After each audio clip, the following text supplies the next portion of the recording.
बाद बड़ी खबर के साथ बोकारो से बड़ी खबर मिल रही है। LH स्ट्रीट 15 में घर में भीषण आग लग गई। घर में रखे पेट्रोल में आग ने विकराल रूप ले लिया। आग बुझाने के दौरान दो लोग गंभीर रूप से झुलस भी गए हैं। दोनों को बोकारो जनरल अस्पताल में भर्ती कराया गया है। BS सिटी थाना क्षेत्र का ये मामला बताया जा रहा है। न्यूज 18 संवाददाता मृत्युंजय कुमार अधिक जानकारी के साथ जुड़ गए हैं। मृत्युंजय, जो लोग झुलसे हैं उनकी हालत कैसी है और फिलहाल क्या ताजा अपडेट? देखिए, मैं आपको बता दूं कि दोनों जो झुलसे हैं उनको दोनों को जो है बोकारो जनरल अस्पताल में भर्ती कराया गया है, जहां दोनों की स्थिति गंभीर बताई जा रही है। वहीं जानकारी मिली कि LH के स्ट्रीट 15 में जो भाना झा का घर है, वहीं पर पेट्रोल और डीजल रखा हुआ था। इसी दौरान जो है महबूब नाम का जो व्यक्ति है वो नशा करता था और उसी दौरान जो है आग लगने से जो किसी तरह तिल्ली, माचिस की तिल्ली फेंकी गई, उसी में आग पकड़ा और आग पकड़ने के दौरान धू कर जो है पेट्रोल और डीजल जलने लगा। ये लोग बचाने के चक्कर में, क्योंकि वो नशे में था, वो बाहर नहीं निकल पाया, जिस कारण उसकी स्थिति काफी गंभीर है। वहीं जिसका घर है वो भी गंभीर रूप से घायल है। दोनों को बोकारो जनरल अस्पताल में भर्ती कराया गया है। हम कह सकते हैं कि ये एक जो घटना घटी है वो आसपास के लोगों का सटा हुआ घर था, लोग भी दहशत में है। आग पर फिलहाल काबू पा लिया गया, लेकिन सबसे बड़ा सवाल है कि आखिर पेट्रोल डीजल इतना अधिक घरों में कैसा था, ये जांच का विषय है। जी ठीक है मृत्युंजय, आप इस खबर पर नजर बनाकर रखिए। शुक्रिया इस अपडेट के लिए। गुमला से आपको बड़ी खबर बताते हैं। बसिया के ओकबा गांव में आग का तांडव देखने को मिला है। टेंट हाउस और किराना दुकान खाक हो गया। लाखों की संपत्ति के नुकसान की आशंका जताई जा रही है। टेंट हाउस, किराना दुकान के सामान जलकर खाक हो गए। आग लगने की वजह का अब तक खुलासा नहीं हो सका है। पीड़ित ने मुआवजे की गुहार लगाई है। तस्वीरें आपको टीवी स्क्रीन पर दिखा रहे हैं। तो गुमला से ये बड़ी खबर, बसिया के ओकबा गांव में आग का तांडव दिखा है। रांची से बड़ी खबर है। पुलिस की दबिश दिख रही है अब कारगर। 3 कुख्यात अपराधी ने सरेंडर कर दिया है। अपराधी रामदेव उरांव ने सरेंडर किया है, हथियार के साथ समर्पण किया है। कई साल से पुलिस की रडार पर था ये अपराधी। रांची सहित कई जिले में इसके खिलाफ मामला दर्ज है। बता दें कि संगठित अपराधी गिरोह झांगुर ग्रुप का प्रमुख है रामदेव उरांव। उसके साथ ग्रुप के सदस्य प्रसाद उरांव और सुभाष उरांव ने भी सरेंडर कर दिया है। हजारीबाग में चौपारण थाना क्षेत्र के NH 19 की दनुआ घाटी में बड़ा हादसा हो गया। कार का टायर अचानक फट जाने से कार अनियंत्रित होकर पलट गई, जिसमें गाड़ी में सवार एक ही परिवार के 8 लोग घायल हो गए। घायलों में 2 बच्चे भी शामिल हैं। हादसे के बाद आसपास मौजूद लोगों ने तत्काल राहत कार्य शुरू किया और चौपारण पुलिस को सूचना दी। सभी घायलों को सामुदायिक स्वास्थ्य केंद्र चौपारण पहुंचाया गया, जहां उनका उपचार चल रहा है। डॉक्टर के मुताबिक सभी घायलों की स्थिति फिलहाल खतरे से बाहर बताई जा रही है। मामले की जांच की जा रही है। हादसे के बाद कुछ देर तक NH 19 पर अफरा तफरी का माहौल बना रहा।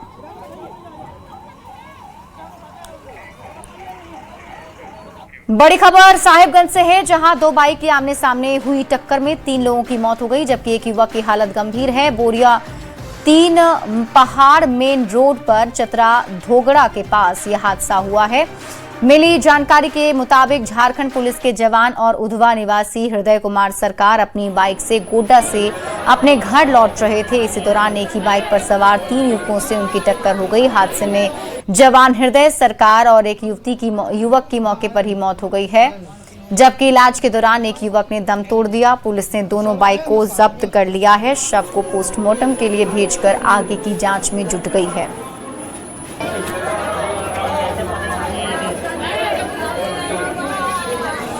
खबर गोड्डा से है, जहां बसंत राय के गेरवा नदी में एक विशालकाय मगरमच्छ दिखने से हड़कंप मच गया। मगरमच्छ को नदी में तैरता हुआ देखने की सूचना पर लोगों की भारी भीड़ मौके पर पहुंच गई। सूचना मिलने पर वन विभाग की टीम तत्काल मौके पर पहुंची और स्थिति का जायजा लिया है। वन विभाग के अधिकारियों ने लोगों से नदी किनारे न जाने की अपील की। वन विभाग की टीम लगातार क्षेत्र में निगरानी कर रही है। इधर मगरमच्छ के दिखने के बाद ग्रामीणों में भी डर का माहौल है। खासकर नदी किनारे रहने वाले लोगों को और मवेशी पालकों की चिंता बढ़ गई है। प्रशासन ने लोगों से अफवाहों पर ध्यान न देने तथा सुरक्षा निर्देशों का पालन करने की अपील की है। के सनौर गांव के पास जो है ये करीब आधा किलोमीटर पुल जो देख रहे हैं आधा किलोमीटर दूर दक्षिणी क्षेत्र पर जो है सो नदी किनारे में एक मगरमच्छ देखा गया है। तो हम लोग वहां से आए तो जैसा जगह पर देखे जो फोटो दिखाया तो उनसे हम लोगों ने मिला के यही वो स्थल है जहाँ पर वो मगरमच्छ मिला था। हम लोगों ने मिलान किया तो स्थल यही है। तो हम लोग गाँव वालों से जो आसपास 1-2 किलोमीटर सनौर गाँव के आगे पर चाहे चनाई चक हो या आगे हो या नदी के उस पार जो बिहार के लोग हैं जो भी इस आसपास नदी के किनारे हैं उन लोगों से अपील है वन विभाग का कि आप लोग नदी के किनारे अभी हाल फिलहाल नहीं आए। रांची से बड़ी खबर मिल रही है। तनवीर अंसारी हत्याकांड का खुलासा हो गया है। अवैध प्रेम प्रसंग में हत्या हुई थी। लोहे के रॉड से मारकर हत्या की गई थी। 2 आरोपी जावेद एजाज गिरफ्तार किए गए हैं। जावेद की मां से तनवीर के संबंध थे। विवाद के बाद जावेद ने हत्या की थी।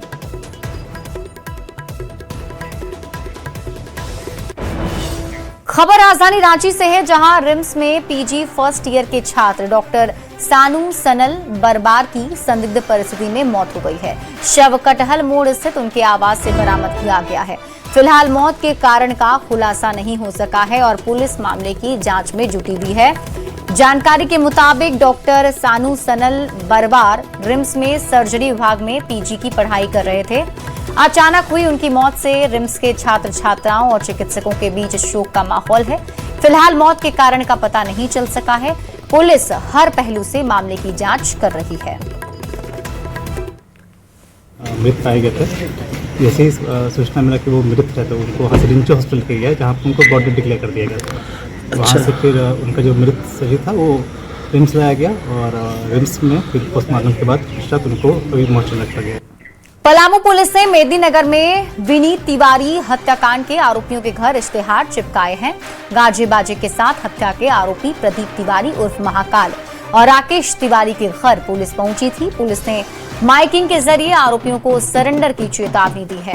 बता दें कि मेदिनीनगर शहर थाना क्षेत्र के रेड़मा में 30 अप्रैल को जमीन कारोबारी विनीत तिवारी का अपहरण कर निर्मम हत्या कर दी गई थी। हत्याकांड में प्रदीप तिवारी उर्फ महाकाल, राकेश तिवारी समेत 4 लोगों के खिलाफ हत्या का मामला दर्ज है, जिसके बाद दोनों मुख्य आरोपी और बाकी 2 अभियुक्त के घर पुलिस पहुंची और घर वालों को सूचना देकर इश्तेहार चिपकाया। 25 अप्रैल को एक शहर थाना तरफ घटना हुई थी जिसमें विनीत तिवारी नाम के एक व्यक्ति को अपहरण करके बाद में हत्या कर दिया गया था। उसी में आगे की कार्रवाई करते हुए अनुसंधान करते हुए हम लोगों ने 4 व्यक्तियों के विरुद्ध में इश्तिहार माननीय न्यायालय से प्राप्त किया है और उसी के आदेशानुसार हम लोगों ने प्रदीप तिवारी महाकाल और राकेश तिवारी के घर पर हम लोगों ने इश्तिहार चिपकाया और उन्हें उनके घर वाले को भी बताया है कि जितना जल्दी हो सके अपने संबंधित को माननीय न्यायालय में उपस्थित करें। धनबाद में न्यूज 18 झारखंड का लीडरशिप समिट हुआ है। इसमें वित्त मंत्री राधा कृष्ण किशोर मुख्य अतिथि के रूप में शामिल हुए। इस समिट में कोयलांचल की धरती से विकास की बात हुई। धनबाद के हित और विकास की लकीर कैसे खींची जाए, इस पर मंथन हुआ है। इस कार्यक्रम में शामिल धनबाद के मेयर संजीव सिंह ने भी अपनी भविष्य की रणनीति का खुलासा किया। संजीव जी, सबसे पहली बात की 28 साल की उम्र में विधायक, 40 साल की उम्र में मेयर, अगला पड़ाव कैसे देख रहे हैं? सबसे पहला सवाल आपसे ही।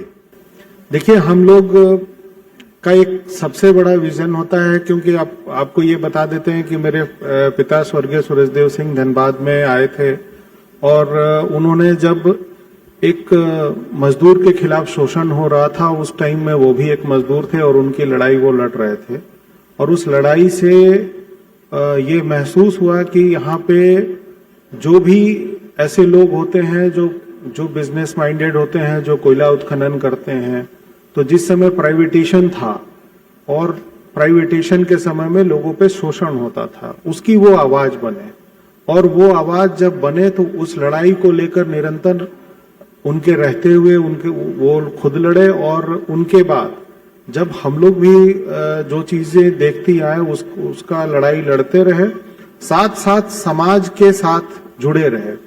और हम लोगों के लिए कोई पद बड़ा नहीं है, हम लोगों के लिए अगर कोई बड़ा है तो धनबाद क्षेत्र की जनता और उनकी सेवा।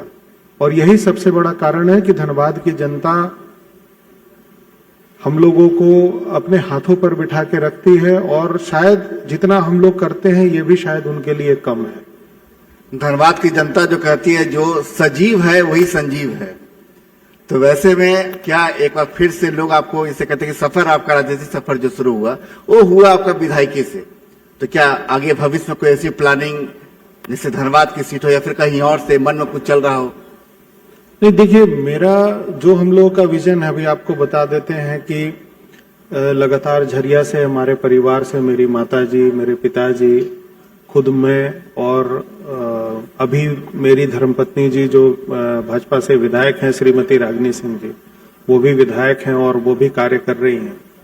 और आप ये समझिए कि उससे बाहर हट के नगर निगम का चुनाव हुआ, नगर निगम का मेयर का चुनाव लड़े, तो हम लोगों के लिए ये सबसे बड़ी चिंता होती है कि आगे क्या करना है। ये हम लोग की चिंता नहीं होती है, चिंता ये होती है कि नगर निगम के साथ साथ धनबाद की जनता का भला कैसे हो सकता है, उनको सुरक्षित कैसे रखा जा सकता है और उनको हमारा धनबाद का नाम आगे कैसे बढ़े, इसकी चिंता हम लोग करते हैं। और जो चिंता, जो सवाल आप कर रहे हैं, इसकी चिंता धनबाद की जनता करती है। 2029 3 साल बाकी है, तो उसका पत्ता भी खोल दीजिए। धनबाद की मई में लोकसभा, नवंबर में विधानसभा। देखिए, ये आप इस बात को समझ लीजिए, मैंने पहले भी कहा और अभी भी कहता हूं कि धनबाद की जनता जो तय करेगी वो रिजल्ट आपके सामने होगा। हजारीबाग कलेक्ट्रेट में दिशा की बैठक संपन्न हो गई है। बैठक के दौरान जनप्रतिनिधियों ने योजनाओं को धरातल पर सही तरीके से नहीं उतरने पर सवाल उठाए हैं। बैठक की अध्यक्षता केंद्रीय मंत्री अन्नपूर्णा देवी ने की। उन्होंने कहा कि हजारीबाग जिला का अनुभव बेहद खराब रहा है और सबसे खराब हालत स्वास्थ्य विभाग की है। हजारीबाग सांसद ने भी स्वास्थ्य व्यवस्था को दुरुस्त करने पर जोर दिया है। बैठक में योजनाओं को समय और गुणवत्तापूर्ण तरीके से पूरा करने और जनप्रतिनिधियों के साथ तालमेल बनाकर काम करने का निर्देश दिया गया है।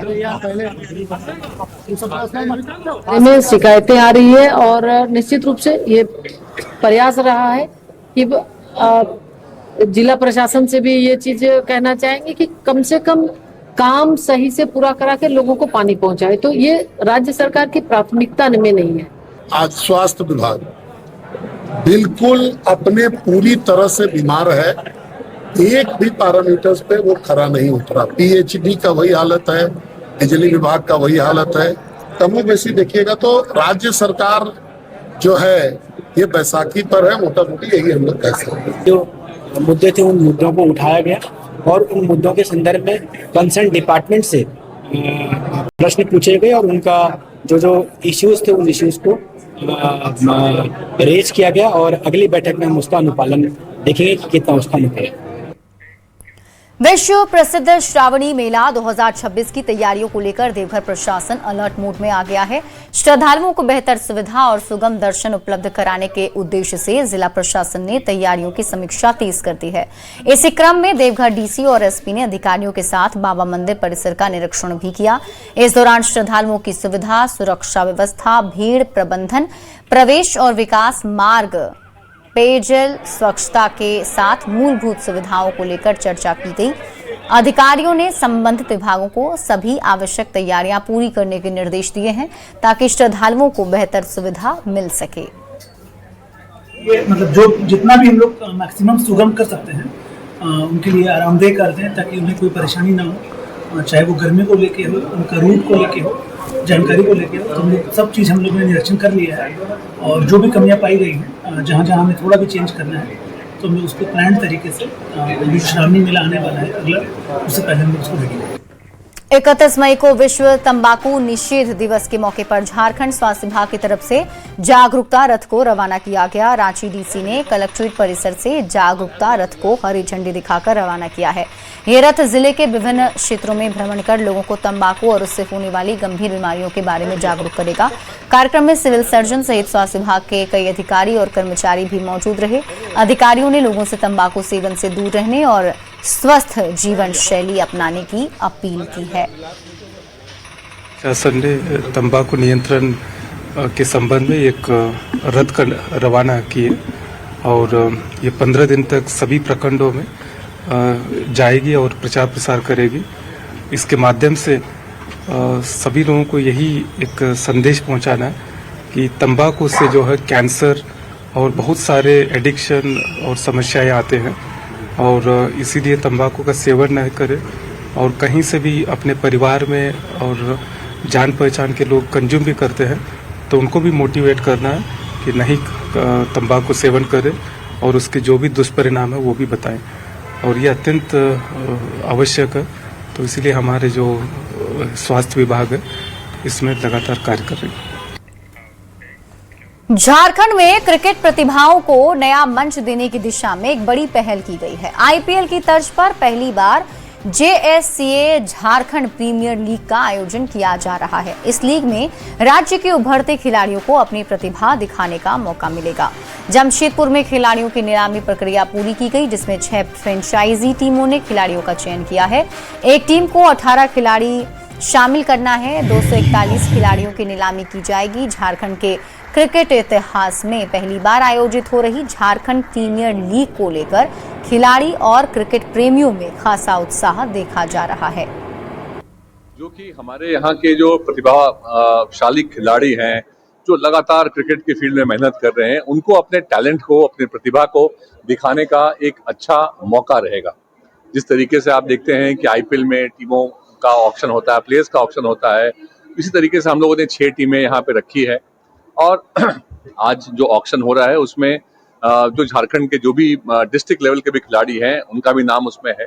और मुझे पूरा विश्वास है कि इस लीग का सफल आयोजन होगा और इस लीग के द्वारा भी अच्छे खिलाड़ी, नए खिलाड़ी, जिन लोगों को शायद मीडिया में, तो ये अच्छा चीज़ है, अपना लोग यूज़ करें। अगर अच्छा परफॉर्म करेंगे तो हम लोग भी चाहेंगे कि यहाँ से अगर प्लेयर मेरा आईपीएल में या इंडिया में खेलेगा तो हम लोग के लिए भी एक स्पॉट है कि हम लोग भी बोल सकते, क्रेडिट है कि हमारे टाइम पे लोग खेले हैं।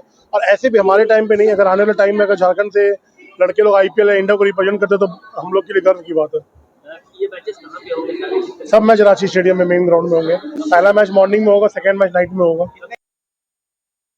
28 मई को विश्व मासिक धर्म दिवस को लेकर रांची में डीसी की अध्यक्षता में स्कूली छात्राओं के साथ कार्यक्रम का आयोजन किया गया। इस दौरान उन्होंने स्कूल बच्चियों के साथ स्कूल के शिक्षिकाओं को शपथ दिलाई और स्वच्छता के प्रति जागरूक किया। महामारी जो आती है वो किसी तरह का कोई उसको सामाजिक में उसको गलत सोचना नहीं है, वो एक नेचुरल फिनोमेना है। और खासकर उसमें साफ सफाई जो है आवश्यकता है उसको भी ध्यान में रखता है। और हम लोगों ने सभी कस्तूरबा बालिका को बेटी बचाओ बेटी पढ़ाओ अंतर्गत एक इंसिनरेटर भी दिए हैं ताकि नैपकिन को डिस्पोजल के लिए वो उपयोगी रहे। और सभी यहाँ बालिकाओं को भी हम लोगों ने ट्रेनिंग भी दिए हैं और आज लगातार इसका और भी प्रशिक्षण चलते रहेगी। झारखंड में राज्यसभा चुनाव को लेकर सियासी सरगर्मी तेज है। जहां एक तरफ बीजेपी अपने उम्मीदवार की जीत की कवायद में जुटी है, तो महागठबंधन में भी राज्यसभा की दोनों सीटों पर बहुमत के आंकड़े होने के बाद भी माथापच्ची दिख रही है। सवाल उठ रहे हैं कि कांग्रेस की तरफ से कौन उम्मीदवार होगा और क्या उसे महागठबंधन का पूरा सपोर्ट मिलेगा। ये रिपोर्ट देखिए।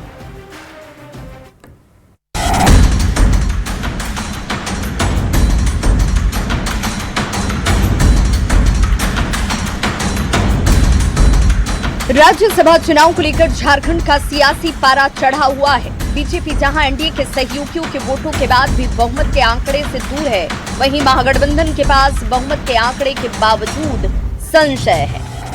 कांग्रेस प्रदेश प्रभारी ने शुक्रवार को सीएम से मुलाकात की थी। शनिवार को भी मुलाकात जारी रही। अब फैसला केंद्रीय नेतृत्व पर छोड़ा गया है। हालांकि कांग्रेस का दावा है कि राज्यसभा की दोनों सीट महागठबंधन के पाले में ही आएगी। तेलंगाना डिप्टी सीएम से और एक बार मुलाकात किया, स्पष्ट रूप से कहा सीएम का सोच ये है दोनों सीट गठबंधन का कैंडिडेट जीतने के लिए क्या करना है, इसी बारे में मैं सोच रहा है। हमारा कांग्रेस हाईकमांड तय करेंगे कांग्रेस कैंडिडेट, उसमें कोई दुराई नहीं है। हम आगे बढ़ रहे हैं और जिस दिन वोटिंग होगा पूरे इंडिया गठबंधन के लोग एक साथ एक बार में जाकर के वोट देंगे। एक नजर डालते हैं झारखंड में महागठबंधन और एनडीए के पास मौजूद वोटों की संख्या पर। महागठबंधन के पास विधानसभा में 56 विधायक हैं।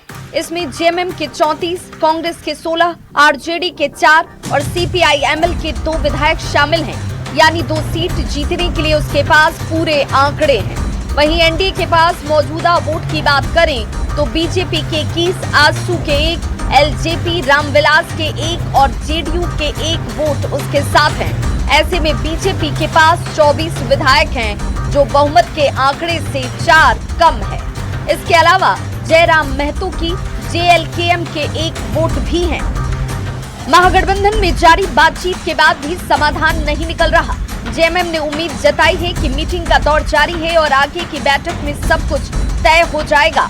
वहीं बीजेपी ने सीट पर दावेदारी को लेकर महागठबंधन पर तंज कसा, तो संख्या बल नहीं होने के बाद भी बीजेपी की ओर से जीत के दावे पर वित्त मंत्री ने पलटवार किया है।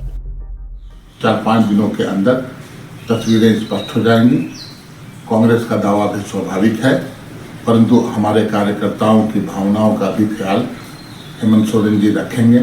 भारतीय जनता पार्टी का है, हम चुनाव लड़ेंगे, पूरे दमखम से लड़ेंगे और बेहतर परिणाम के लिए लड़ेंगे। लेकिन इस गठबंधन में इतने गांठ है ना कि मुझे नहीं लगता ये सुलझने वाला है। अगर ये उम्मीदवार भी देगी ना झारखंड मुक्ति मोर्चा, तो पूरी कोशिश करेगी कि कांग्रेस का जो दूसरा उम्मीदवार है उसको उचित वोट ना मिले। जब आपके पास कुछ नहीं, यहाँ कोई अंतरात्मा नहीं होता, तो बीजेपी को तो भरोसा होगा उनके धनबल पर। झारखंड में राज्यसभा की 2 सीट का दंगल रोमांचक होता जा रहा है। जेएमएम की नाराजगी क्या कांग्रेस को भारी पड़ेगी? कांग्रेस की 1 सीट पर जताई जा रही दावेदारी का क्या होगा? और संख्या बल नहीं होने के बाद भी बीजेपी की ओर से जीत की उम्मीद का क्या आधार है? कुछ ऐसे सवाल हैं जिनके जवाब की तलाश जारी है। न्यूज़ 18 के लिए रांची से ओम प्रकाश के साथ निरंजन सिंह और धनबाद से संजय गुप्ता की रिपोर्ट। और इसी के